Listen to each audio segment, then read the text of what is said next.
আচলতে আমি যেতিয়া ষ্টুডেণ্ট আছিলোঁ, আমি দিল্লী বম্বে যেতিয়া গৈছিলোঁ, তেতিয়া আমি দেখিছোঁ যে ভৱনত মানে কেনেকুৱা সাংঘাতিক ধৰণৰ প্ৰেছাৰ পৰে, অসম্ভৱ। মই দিল্লীৰ মোৰ এটা অভিজ্ঞতা আছে, ষ্টুডেণ্টবিলাক গৈ পেলাই বাহিৰতে তাহাঁতি তলতে বেগ চেগবোৰ পেলাই তাতে বহি আছে। মই বোলো কি হ'ল তোমালোকৰ? বোলে আমাক ছিটটো দিয়া নাই। এইটো মানে 85ৰ কথা, মই যেতিয়া MLA হ'লোঁ তাৰ পিছৰ কথা। তাৰপিছত ৰিচেপশ্যনক সুধিলোঁ কেলৈ এওঁলোকক থাকিবলৈ দিয়া নাই, কেলৈ গোটেইবিলাক ষ্টুডেণ্ট হয়, বোলে আমাৰ ছিট নাই বুলি কেলৈ ডৰ্মেট্ৰি দি নিদিয়া কেলৈ। মই বোলে এইটো খুলি পেলাই মই তেনেকৈ দিয়া হ'ল। মই দেখিলোঁ অসুবিধাবিলাক। এতিয়া সেই তাত যিবিলাক কামৰ কাৰণে ৰাজ্যখনে ভৱনবিলাক নিৰ্মাণ কৰিছে, এই কনচেপ্টটো প্ৰায় একেটাই। সেই একে উদ্দেশ্যতেই আমগুৰি সমষ্টিৰ সামগ্ৰিকভাৱে আমগুৰি সমষ্টিৰ ৰাইজৰ মানে একদম ল'ৰাৰ পৰা ছোৱালীৰ পৰা আমাৰ বোৱাৰীৰ পৰা জীয়াৰীৰ পৰা বৃদ্ধ সকললৈকে তেখেতসকলৰ যিমানবিলাক সেৱা মানে দিব পৰা যায়, কাৰণ তেওঁলোক গুৱাহাটীলৈ আহিব লাগে, কেতিয়াবা এদিন দুদিন থাকিবলগীয়া হয়, এডমিশ্যনৰ কাৰণে আহে, ক'ৰবালৈ যাব এক্সকাৰ্ছনৰ কাৰণে আহে, কোনোবা সাংস্কৃতিক দল আহে দিল্লী যাবৰ কাৰণে, তেওঁলোকৰ বহুত অসুবিধা হয়, ট্ৰেইনত ছিট নাপায়, তেনেকুৱা ধৰণৰ কিবা কিবি অসুবিধা হৈ থাকে। এতিয়া সেইকাৰণে আমাৰ এই ঘৰটো নিৰ্মাণ কৰাৰ কাৰণটো হ'ল যাতে এই অসুবিধাবিলাক দূৰ কৰি পেলাই আমি আমগুৰি সমষ্টিৰ জনসাধাৰণক আমি যাতে সম্পূৰ্ণ সেৱাটো আগবঢ়াব পাৰোঁ। আৰু এইটো 85ত আহোঁতে আমি ঠিক 87ত মাটিটো লৈছোঁ, 2 বিঘা মাটিত। তেতিয়া CK দাস আমাৰ কামৰূপৰ DC আছিলে। তাৰপিছত এইটো বেৰা দিয়া হ'ল, অকণমানকৈ ঘৰ এটা বনাই চলি থকা হৈছিলে। কিন্তু 2021ত এই মাটিটোৰ যিটো প্ৰিমিয়াম, এই প্ৰিমিয়ামটোৰ কথাটো যেতিয়া মাননীয় মুখ্যমন্ত্ৰী হিমন্ত বিশ্ব শৰ্মাদেৱক আমি ক'লোঁ, তেখেতে মানে অকণো সময় নোলোৱাকৈ তেখেতে ক'লে হ'ব এইটো মই ছেটেল কৰি দিম বুলি পেলাই তেখেতে প্ৰিমিয়াম 1 টকা লৈ পেলাই গোটেই মাটিটোৰ কামটো আমাক কৰি দিয়াৰ কাৰণে আজি এই ঘৰটো আমি নিৰ্মাণ কৰিব পাৰিলোঁ। তেখেতে আমাক বহুত সহায় কৰি দিছে। এতিয়া মাননীয় অতুল বৰা ডাঙৰীয়াকো আজি নিমন্ত্ৰণ কৰিছিলে, আমাৰ সভাপতি, কাৰ্যকৰী সভাপতি, কিন্তু তেখেতে আজি পতা দিয়া কামত তেখেতসকল চব ব্যস্ত আছে।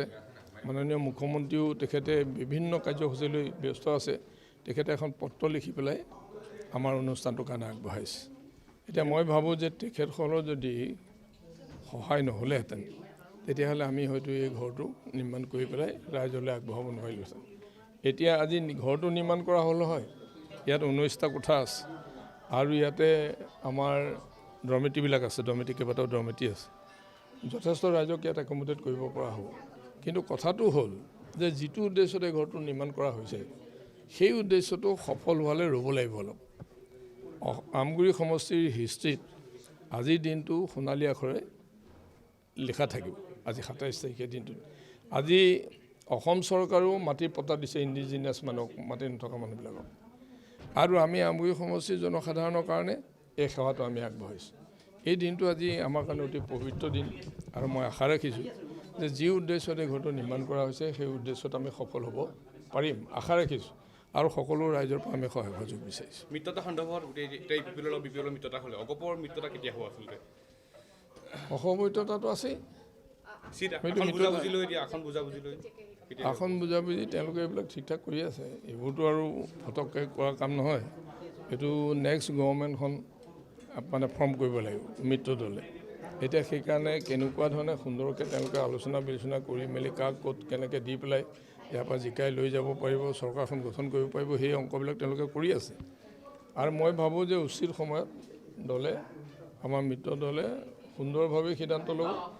আৰু সকলো দল, আমি যিখিনি মিত্ৰতাত আছোঁ, সকলো দল মজবুত হৈ থকাৰ ক্ষেত্ৰত এই সিদ্ধান্তই সহায় কৰিব। আমগুৰি সমষ্টি বিলুপ্ত হ'ল, তাৰপিছত আপুনি টিয়ক সমষ্টিৰ অগপৰ তত্ত্বাৱধায়ক হিচাপে লাগি আছে। তাৰপিছতো মুখ্যমন্ত্ৰী দিনা গৈছিলে, যোৰহাটলৈ গৈছিলে, অগপৰ লগত আলোচনা হ'ব। টিয়ক সমষ্টিত মন মেলিছে নেকি এইবাৰ 2026? এতিয়া চাওক, আজি আপোনালোকৰ লগত যদি মই এসপ্তাহমান কাম কৰোঁ, আপোনালোকৰ অলপ মনটো নিমিলিব জানো? মনটো এনেই মিলিব। এইটো এইবিলাক আমাৰ অসমীয়া মানুহেতো এনেই ফটকা মানুহখিনিয়ে 2-3 দিনমান ৰৈ মেলি নাম কীৰ্তন কৰি মেলি ভালকৈ ভোজ ভাত খাই দিলে মানুহবিলাকৰ মনবোৰ এনেই ভালেই থাকে এইবিলাকত। এতিয়া মই ভাবোঁ যে মোক তত্ত্বাৱধায়ক হিচাপে দিলে মই এইটো কামটো কৰিব লাগিব। মোক প্ৰতিভা শইকীয়াক নহয়, আমাৰ গোটেই নেতৃত্ব দিয়া সকলোকে তত্ত্বাৱধায়ক হিচাপে এটা সমষ্টি দিছে। মোক যেনিবা টিয়কত দিছে। এতিয়া টিয়কত সেইকাৰণে মানুহে কৈ আছে যে আপুনি টিয়কত উঠিব নেকি? মই কৈছোঁ যে দলে সিদ্ধান্ত যিটো কৰিব মই সেইটোৱে কৰিম। এতিয়া তাত মোক কাম কৰিবলৈ দিছে, মই কাম কৰি আছোঁ আৰু কাম মই 1 ৰাউণ্ড কমপ্লিট হৈছে।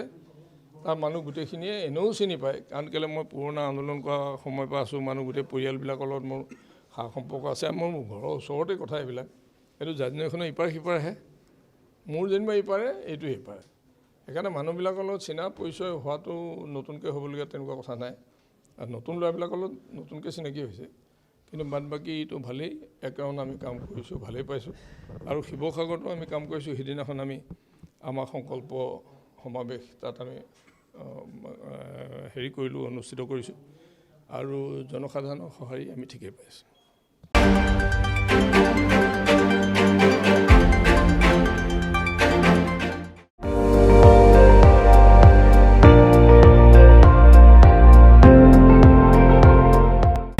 আপুনি চাই আছে ND24, সৰ্বশ্ৰেষ্ঠ নহয় সৰ্বোত্তমৰ দৌৰত।